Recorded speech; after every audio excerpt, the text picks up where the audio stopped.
आज आप लोगों को संधि पढ़ाने जा रहे हैं और संधि 3 प्रकार के बतलाए हुए थे, स्वर संधि, विसर्ग संधि और तीसरा था व्यंजन संधि। तो हम लोग क्रमशः रूप से स्वर संधि पढ़ने जा रहे हैं। तो स्वर संधि कितने प्रकार के होते हैं? 5 प्रकार के। स्वर संधि के कितने भेद है? तो 5 भेद है। स्वर संधि के 5 भेद हैं। पहले आप लोग लिख ले कि स्वर संधि के 5 भेद होते हैं। 5 भेद है, उसका नाम लिख लिया जाए। तो दीर्घ स्वर संधि, दूसरा जो है दीर्घ स्वर संधि के बाद दीर्घ स्वर संधि, गुण स्वर संधि, गुण स्वर संधि, तीसरा जो है वृद्धि स्वर संधि, वृद्धि स्वर संधि, और इसके अलावा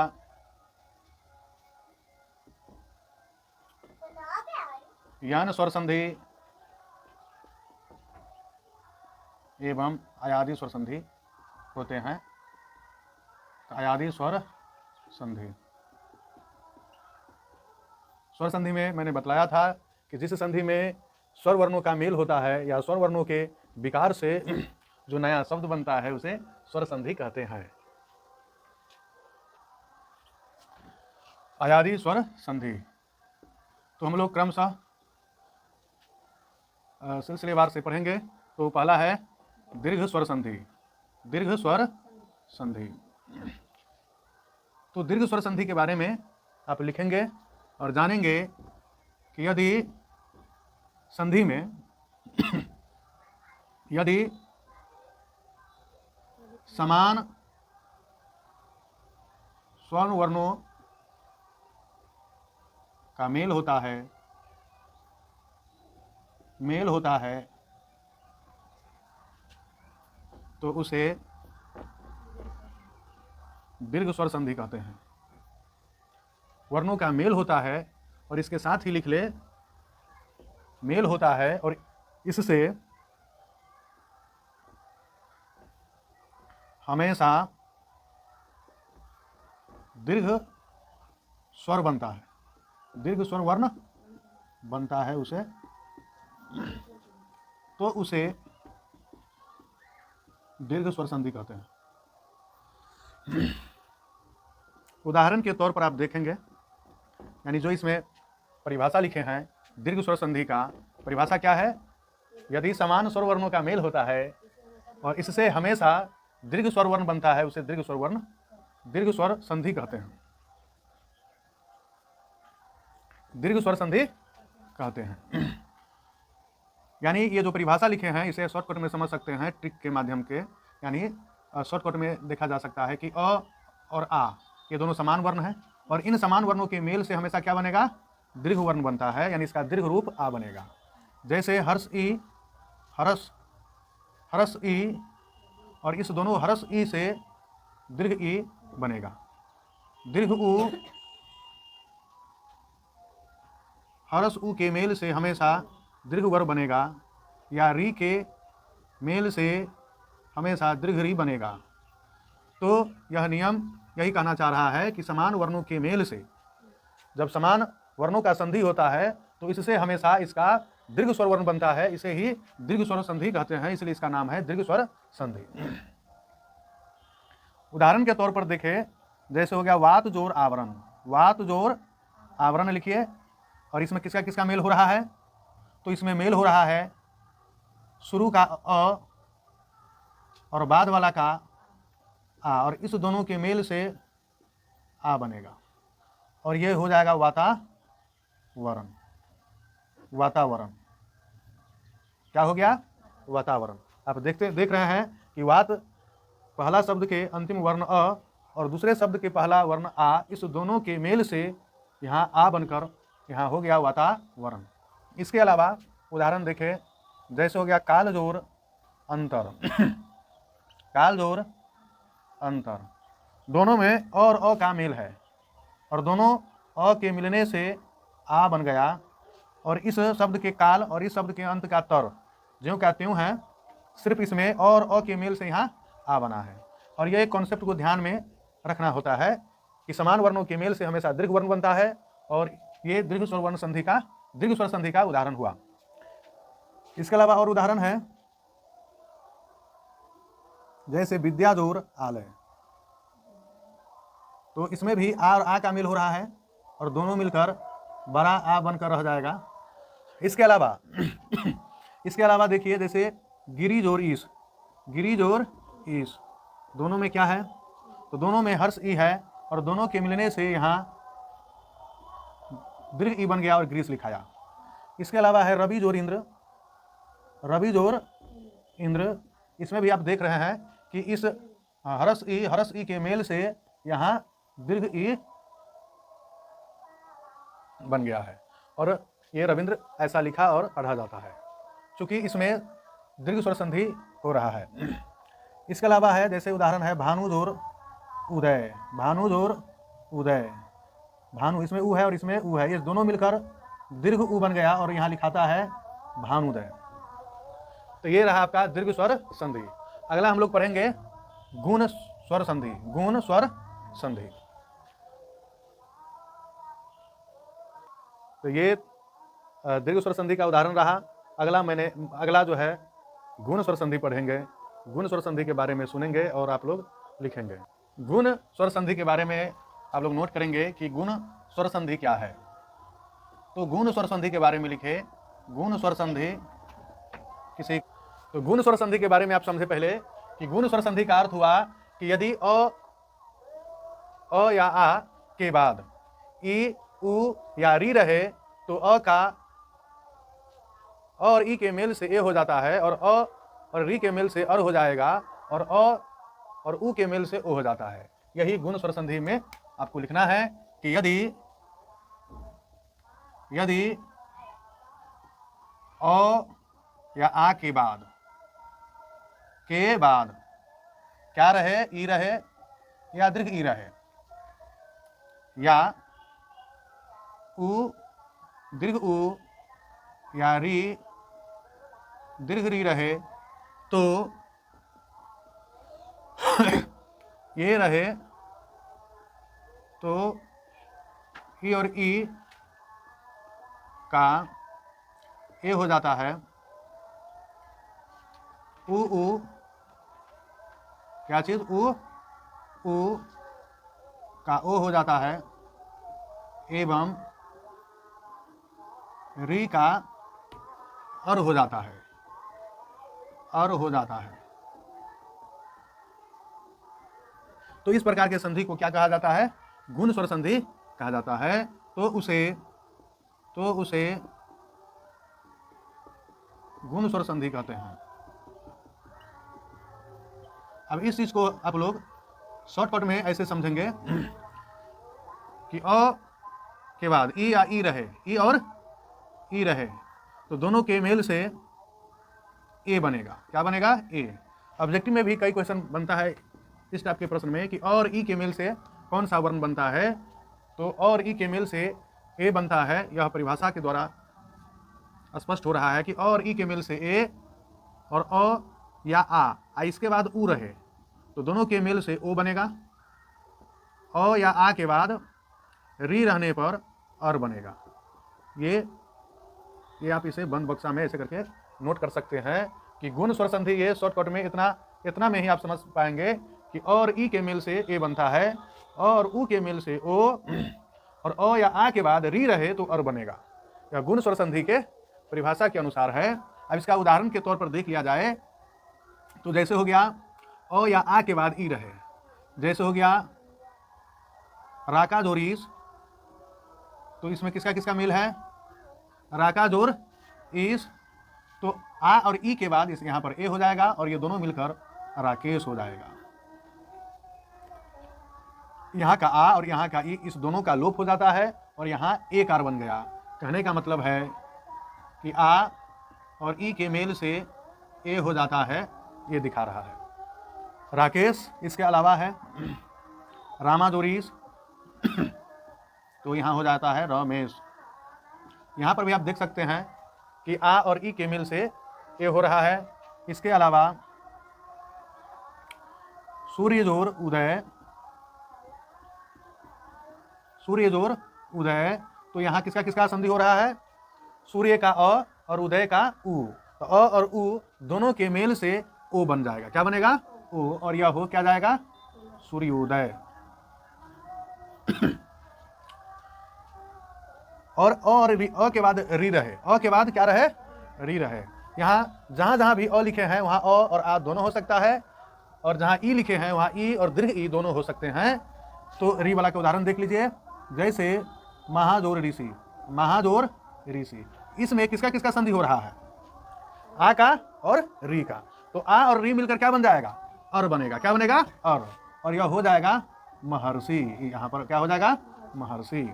उसी तरह और भी उदाहरण है, जैसे देव जोर ऋषि, तो यहां हो जाएगा देवर्षि। सप्तर्षि, सप्त जोर ऋषि। तो ये इन ऐसे शब्दों का संधि विच्छेद गुण स्वर संधि से आप करेंगे। सप्त जोर ऋषि, तो यहाँ पर भी सप्तर्षि हो जाएगा। और कहाँ से आ गया? तो इसमें का अ और री दोनों के मेल से और आकर यहाँ और हो गया है सप्तर्षि।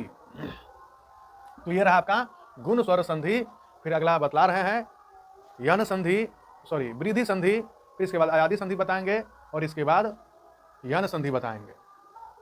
यहाँ पर देख रहे हैं रामाज और ईस, यहाँ पर भी किसका संधि हो रहा है? इस बात को भी नोट कीजिए या नहीं, लेकिन यहाँ समझिए कि आ और यहाँ ई, इस दोनों के मेल से ए नया वर्ण बना है। इन दोनों के संधि होने से जो नया विकार उत्पन्न हुआ है ए। यहाँ देखिए सूर्य जोर उदय, यहाँ पर भी अ और उ के मेल से ओ हो जाता है, ओ हो गया है। और यहाँ आ और री मिलकर अर हो गया है। इस बात को आप नोट कर सकते हैं, समझ सकते हैं। यहाँ भी अ और री के मेल से अर बना है।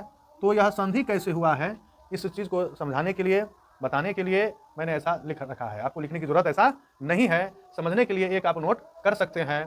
तो यही गुण स्वर संधि में यही इसका नियम है कि अ या आ के बाद ई या ई आए तो ई का ए, उ का ओ, री का अर क्रमशः हो जाता है। गुण स्वर संधि के बाद वृद्धि स्वर संधि बता रहे हैं।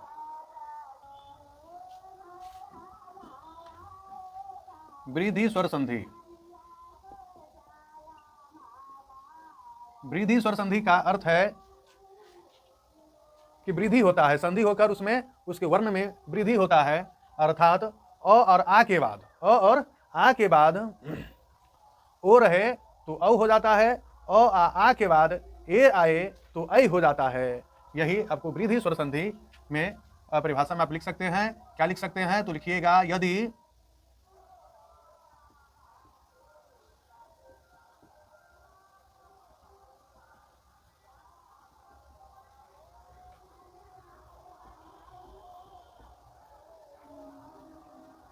ओ या ए आए तो ओ का औ एवं ए का ऐ हो जाता है। उसे क्या कहते हैं? वृद्धि स्वर संधि कहते हैं।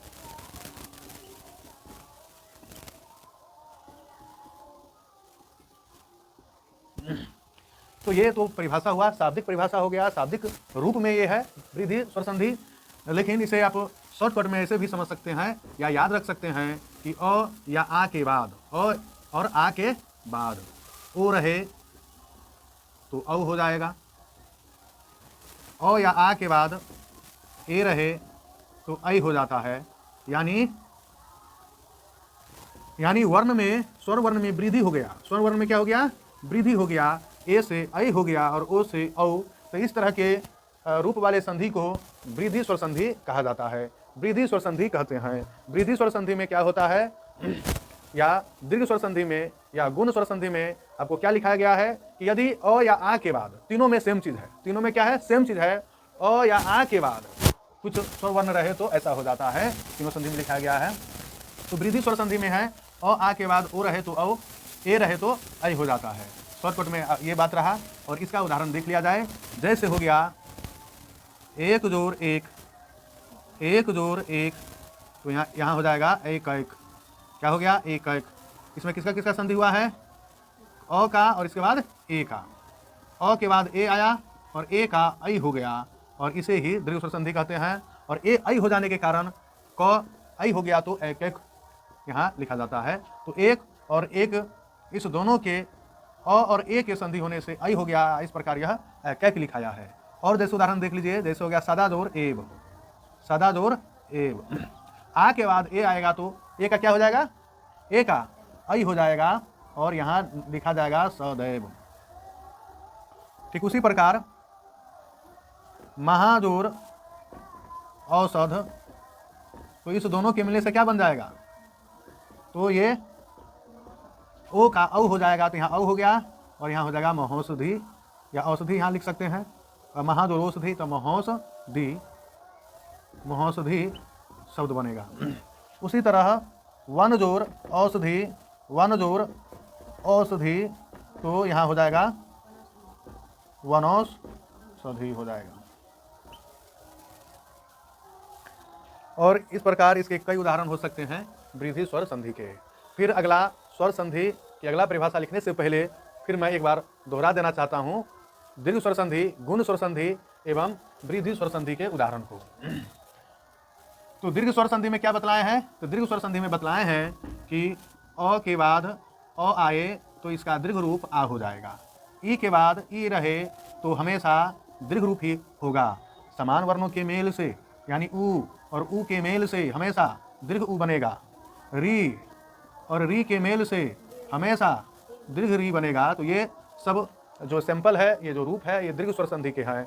फिर इसके बाद समझेंगे गुण स्वर संधि। गुण स्वर संधि, गुण स्वर संधि में बतलाए हैं कि अ या आ के बाद ई रहे तो ई का ए हो जाएगा, अ के बाद ऊ रहे तो ओ हो जाएगा, और इसके बाद री रहे सॉरी अ के बाद, यानी अ के बाद री रहे तो अर हो जाएगा।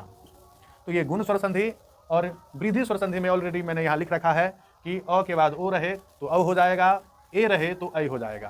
तो ये तीनों रहा उदाहरण दीर्घ स्वर संधि के, गुण स्वर संधि के। अगला आप लिखने के लिए तैयार रहे। अगला बताने वाले हैं यन स्वर संधि। दीर्घ स्वर संधि, गुण स्वर संधि और वृद्धि स्वर संधि, तीनों में आप देख पा रहे होंगे कि तीनों में अ और आ के बाद की बात किए हुए हैं। यानी अ और आ के बाद आने वाले स्वर वर्णों पर आधारित संधि के बारे में बात किए हैं। अगला यन संधि बता रहे हैं। यन स्वर संधि अगला आप पढ़ेंगे, सीखेंगे। यन स्वर संधि, यन स्वर संधि, यन स्वर संधि में होता ये है, इसमें उल्टा होता है। जो पूर्व में बतलाए हैं 3 स्वर संधि, उसमें अ के बाद होता है और इसमें उल्टा होता है। उल्टा ये है कि ई के बाद, इसमें उल्टा ये है, यदि आप नोट करें कि यदि ई या ऊ के बाद कोई भिन्न स्वर रहे, कोई भिन्न स्वर वर्ण आए या रहे तो ई का य एवं ऊ का व हो जाता है। वह हो जाता है, यानी इसमें उल्टा है। इसके पूर्व 3 में बतलाए हैं अ और आ के बाद, अब बताने जा रहे हैं यन स्वर संधि और अयादी स्वर संधि। इस दोनों में थोड़ा सा भिन्नता है कि यन स्वर संधि में बतला रहे हैं यदि ई या ऊ के बाद कोई भिन्न स्वर वर्ण आए तो ई का य एवं ऊ का व हो जाता है। अब इस चीज को शॉर्टकट में लिखेंगे। बतलाए हैं ई के बाद कोई भिन्न स्वर रहे, जैसे आ रहे, तो ई का क्या हो जाएगा? य। और दूसरा बात बतलाए हैं कि ऊ के बाद, किसके बाद? ऊ के बाद मान लीजिए ए रहे तो ऊ का व हो जाएगा। यही 2 पॉइंट है, बस यही 2 पॉइंट है, 2 बातें हैं। किसमें? यन स्वर संधि में। यन स्वर संधि में कितने अक्षर है? 2 है, य और न। इसलिए दो ही बात इसमें बनता है। ऐसा आप रिगार्डिंग करके याद कर सकते हैं कि ई के बाद कोई भिन्न रहे तो ई का य, और ऊ के बाद कोई अन्य स्वर वर्ण का मेल होगा तो ऊ का व हो जाता है। एक गौर करने वाली बात ये बताने जा रहे हैं कि आ होने के कारण यहाँ आकार, यहाँ ए होने के कारण ए कार हो जाता है। कहने का मतलब फिर समझ जाइए कि ऊ के बाद ई रहे, ऊ के बाद ई रहे तो शर्त क्या है कि ऊ के बाद कोई भिन्न स्वर रहे तो ऊ का क्या बन जाएगा, वह हो जाएगा। ये तो शर्त है ही। और इसके बाद में जो ई है, ये ई कार इसमें ऐसे लगा देना है। यन स्वर संधि में ऐसा ही होता है। जैसे मान लीजिए ऊ और ऊ के बाद आ गया तो ऊ का क्या हो जाएगा, वह, और आ के कारण यहाँ आकार। सिंपली यही करना है। ठीक इसी प्रकार यहाँ ई के बाद ई रहे तो ई का तो यह होगा ही, दीर्घ ई है तो दीर्घ ई हो जाएगा। ई के बाद ऊ रहे तो ई का यह हो जाएगा, लेकिन ये ऊकार है इसलिए इसमें ऊकार हो गया। तो ये रहा आपका यन स्वर संधि के फंक्शन। ये फंक्शन है। एक बात और ध्यान दीजिए, जिसमें भी ई या ऊ लगा रहे, यानी नोट कीजिए इस बात को, नोट की करने योग्य बातें हैं कि जिसमें ई या ऊ लगा रहता है उसका व्यंजन रूप लिखाता है। व्यंजन रूप लिखाता है। व्यंजन रूप का मतलब हो गया उसमें स्वर वर्णों का मेल नहीं होता है। व्यंजन रूप का मतलब हो गया आधा, आधा लिखाता है।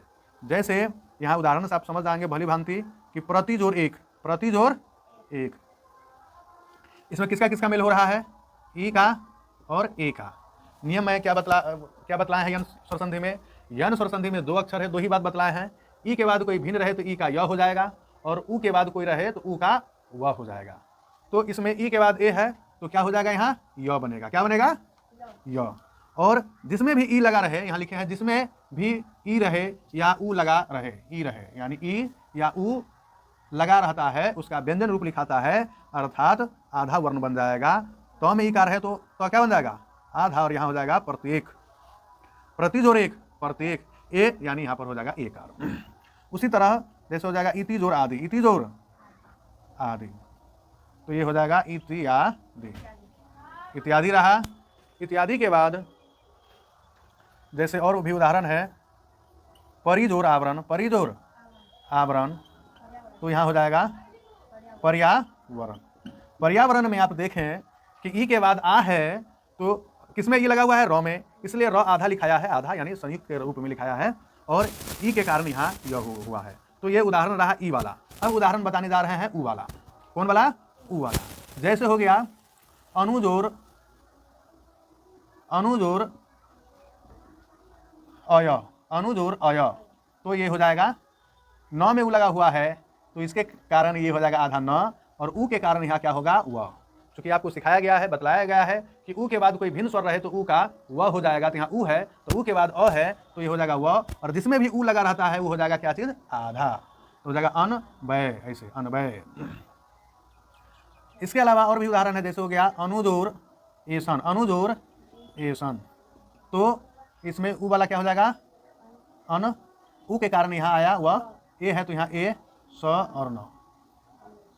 यह संधि में दो चार यानी दो तीन बातें को गौर करने वाली बातें होती है। जैसे ऊ के बाद कोई भी भिन्न स्वर रहे तो ऊ का व हो जाएगा, ये पॉइंट है। इसके अलावा जिसमें भी ऊ रहे वो आधा हो जाता है, और इसके बाद वाला जिस मात्रा का होता है ऊ मात्रा उसमें अटैच किया जाता है। जैसे यहाँ एसन है, ए कार वाला है इसलिए ए कार लग गया है। ठीक उसी प्रकार इसमें भी है, ई के बाद ए आया है तो ई का य हो गया है, ये आधा त हो गया है, और ए लगने के कारण यहाँ ए कार ऐसे हो गया है, प्रत्येक। तो ये रहा आपका यन स्वर संधि। दूसरा इसका लक्षण है यन स्वर संधि किन किन शब्दों में यन स्वर संधि हो रहा है, इसके पहचानने का एक और तजुर्बा है कि आप इस पूरे यन संधि के शब्द को गौर से देखिए तो सभी में आधा लगा हुआ है, आधा, आधा यानी व्यंजन वर्ण इसमें संयुक्त है। यही सबसे बड़ा पहचान है यन स्वर संधि का। व्याकरण भी एक उदाहरण है, जैसे बीज और आकरण, बीज और आकरण, किसका किसका इसमें संधि हो रहा है, तो ई का और किसका, आ का। तो वी ई के कारण यहाँ क्या हो जाएगा, य बन जाएगा। जिसमें भी ई लगा हुआ है क्या हो जाएगा, आधा। आ के कारण आ, क, र, न, व्याकरण। तो ये इस प्रकार रहा यन स्वर संधि। अगला बताने जा रहे हैं अयादि स्वर संधि के बारे में बताएंगे। आप उसे गौर से देखेंगे, याद करेंगे और लिखेंगे। अयादि स्वर संधि अगला आपको बताने वाले हैं, अयादि स्वर संधि। अयादी स्वर संधि में है, पहले इसके बारे में आप लोग सुन लीजिए, देख लीजिए। इसमें भी अयादी स्वर संधि में ये रूल है, ये शर्त है कि यदि ओ के बाद, ओ या औ के बाद, ए या ऐ के बाद, ओ औ या ए ऐ के बाद कोई अन्य भिन्न स्वर रहे तो अ का ऐ, यानी ए का ऐ का आई, ओ का औ और औ का औ में बदल जाता है। इस चीज को आप लिखेंगे तो ज्यादा बेहतर रहेगा और समझ में आएगा आपको। आप नोट कीजिए कि यदि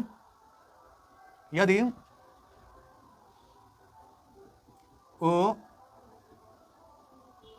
औ या ए ऐ के बाद कोई भिन्न स्वर रहे, कोई भिन्न स्वर वर्ण रहे तो ओ का, तो ओ औ का औ आओ एवं ए ऐ का, ए ऐ का ऐ या आई में बदल जाता है या हो जाता है, हो जाता है। जैसे इसका लिख लिया जाए, हो जाता है, उसे अयादी स्वर संधि कहते हैं। उदाहरण के तौर पर देख लिया जाए तो उदाहरण के तौर पर देखिए, उदाहरण से पहले जो ये शाब्दिक परिभाषा लिखे हैं, इससे पहले शॉर्टकट में आपको समझाने का चेष्टा कर रहे हैं। इसमें ये बतला रहे हैं कि ओ या औ के बाद, यानी ओ पहले समझिए, ओ के बाद कोई भिन्न स्वर रहे, जना अ आ गया तो ओ का ऐ औ रहे तो आओ, ये बात बताए हैं। मतलब ये होता है पहला पॉइंट। दूसरा पॉइंट में ये होता है ए के बाद अ रहे तो ऐ के बाद आए तो आई हो जाता है। यानी इसमें दो ही बातें हैं अयादी स्वर संधि में भी कि ओ के बाद कोई भिन्न स्वर रहे तो ओ तो औ हो जाएगा, और औ रहे तो आ हो जाता है, ए रहे तो ऐ और ऐ रहे तो आई हो जाता है। यही अयादी स्वर संधि है। इसका उदाहरण के तौर पर देख लीजिए, जैसे हो गया ओ जोर अन, ओ जोर अन, तो क्या बनेगा, ओ के बाद अ है तो ये बन जाएगा औ, यानी पवन। किसका किसका संधि हुआ है, ओ का और अन का, और ओ और अ के मिल से क्या बना है, यहाँ औ बना है। यही बतला रहे हैं। जैसे और भी है उदाहरण, जैसे हो गया पौ जोर अक, पौ जोर अक, तो यहाँ हो जाएगा पाव अक, पावक। इसमें किसका किसका संधि हो रहा है, तो औ का और अ का, दोनों के मेल से औ बना है। ये आपको लिखने की जरूरत नहीं है, ये समझने के लिए बतला रहे हैं कि औ के बाद अ रहे तो औ का औ हो जा रहा है। तो ये रहा ओ औ का उदाहरण। इसके अलावा ए और ऐ वाला देख लीजिए, जैसे हो गया सेज और अन, सेज और अन, तो ए के कारण यहाँ य बनेगा और य होकर यहाँ सयन हो जाएगा। ठीक उसी प्रकार है नेज और अन, नेज और अन, तो यहाँ बन जाएगा क्या चीज़, नयन बनेगा। फिर उदाहरण है देखिए, जैसे हो गया नौ जोर, नौ नहीं नए जोर अक, नए जोर अक क्या बनेगा, और गए जोर अक क्या बनेगा, तो नए जोर अक नायक और गए जोर अक गायक बनेगा। तो यहाँ आप देख पा रहे होंगे कि ए के बाद कोई भिन्न स्वर रहे तो ए का अय, ऐ का आय, ओ का औ और औ का औ बन रहा है। तो इस प्रकार के संधि अयादी संधि कहलाते हैं। अब जो है मैं पांचों संधि को मिलाकर HW के रूप में दे रहे हैं। आप इसे बनाने की कोशिश करेंगे, बनाएंगे और ट्राई करेंगे यह किस प्रकार से संधि हो रहा है, या संधि से संधि विच्छेद में भी यह आपको सहायक होंगे। ये कॉन्सेप्ट को ध्यान में रखेंगे तो संधि से संधि विच्छेद और संधि विच्छेद से संधि करने में आपको मदद मिलेगा। तो ये रहा अयादि स्वर संधि परिभाषा। यही है कि यदि ओ औ या ए ऐ के बाद कोई भिन्न स्वर वर्ण रहे तो ओ औ का औ आव एवं ए ऐ का ऐ आई के रूप में हो जाता है, या आई का ऐ आई हो जाता है, उसे अयादि स्वर संधि कहते हैं। और यहाँ दाएं तरफ संधि विच्छेद करने के लिए दिए हैं और बाएं तरफ संधि विच्छेद को यहाँ संधि करने के लिए दे रखे हैं। इसका 2-4 उदाहरण जैसे बतला दे रहे हैं। जैसे इसमें ई और आ के मेल से ई के बाद कोई भिन्न स्वर रहे तो यह हो जाता है, और जिसमें भी ई रहता है उसका व्यंजन रूप हो जाता है, अर्थात संयुक्त हो जाता है, और आ के कारण यहाँ आ, और ये हो गया व्याकरण। गाना जोरीस, तो ये गुण संधि के रूप में गणेश शब्द बन गया। और इसके अलावा है भानु जोरुदय यानी भानुदय। बी जोराकरण, अच्छा ये दोबारा लिखा गया है व्याकरण, ये देख लीजिए। परिजोरावरण, पर्यावरण। इसी प्रकार और आगे आप संधि कर लीजिएगा। और यहाँ संधि विच्छेद करने के लिए दे रखे हैं। जैसे व्याकरण का हो गया बी जोड़ आकरण, इसका प्रैक्टिस कर ले। महाजोड़ ऋषि, तो ये हो जा रहा है महर्षि। सदैव का संधि विच्छेद होगा सदा जोड़ एव। ठीक, इसी प्रकार जो है आप अन्य को संधि विच्छेद करेंगे। और इस प्रकार ये स्वर संधि का 5 भेद के परिभाषा और इसके उदाहरण आपने देखा। फिर अगले वीडियो में आपको विसर्ग संधि और व्यंजन संधि के बारे में लिखाएंगे।